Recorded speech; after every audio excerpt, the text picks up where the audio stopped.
मैं 17 साल से लोको पायलट हूं। रात की ड्यूटी मेरी आदत बन चुकी है। लेकिन उस रात जो हुआ, उसने पटरियों पर मेरा भरोसा हिला दिया। सेक्शन था जंगल के बीच से गुजरने वाला लंबा, सुनसान ट्रैक। समय रात 2:13। 58 वैगन पीछे बंधे थे। इंजन की हेडलाइट अंधेरे को चीरती हुई आगे बढ़ रही थी। तभी केबिन की पीछे वाली खिड़की पर हल्की दस्तक हुई। ठक ठक। स्पीड 70 थी।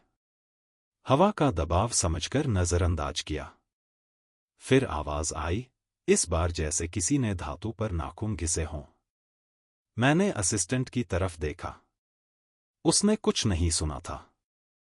तभी हेडलाइट की रोशनी में आगे ट्रैक पर कोई आकृति दिखी। एक आदमी। रोशनी उसे साफ नहीं दिखा रही थी, बस निगल रही थी। मैंने हॉर्न बजाया। कोई हरकत नहीं। इमरजेंसी ब्रेक खींच दिया। भारी मालगाड़ी चीखती हुई रुकने लगी। लेकिन जैसे ही हम उस आकृति तक पहुंचे, वो गायब। हम नीचे उतरे। ट्रैक साफ। ना कोई शरीर, ना निशान। वापस केबिन में बैठा ही था कि पीछे से धीमी आवाज आई, मत चलाओ। असिस्टेंट ने भी सुना। वो मेरी तरफ घबराकर देखने लगा। डैशबोर्ड की घड़ी उल्टी दिशा में घूमने लगी।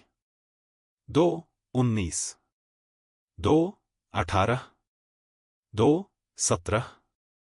मुझे याद आया, इसी सेक्शन में 2013 में रात 2:17 पर एक मालगाड़ी पलटी थी।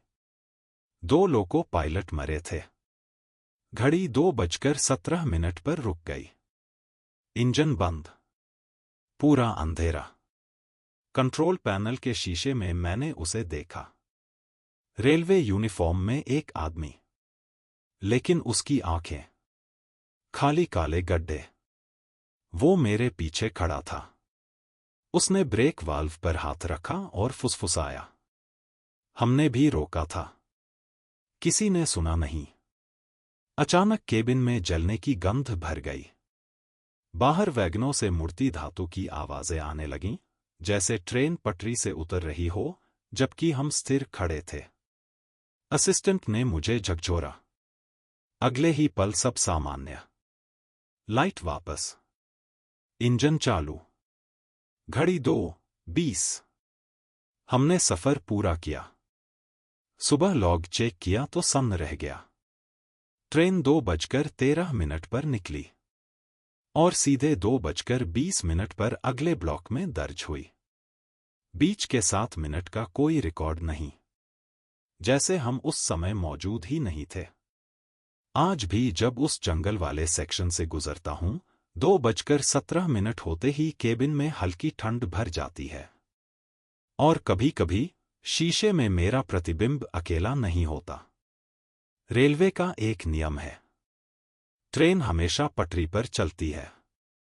लेकिन कोई ये नहीं बताता कि कुछ पटरियां वक्त के ऊपर भी बिछी होती हैं।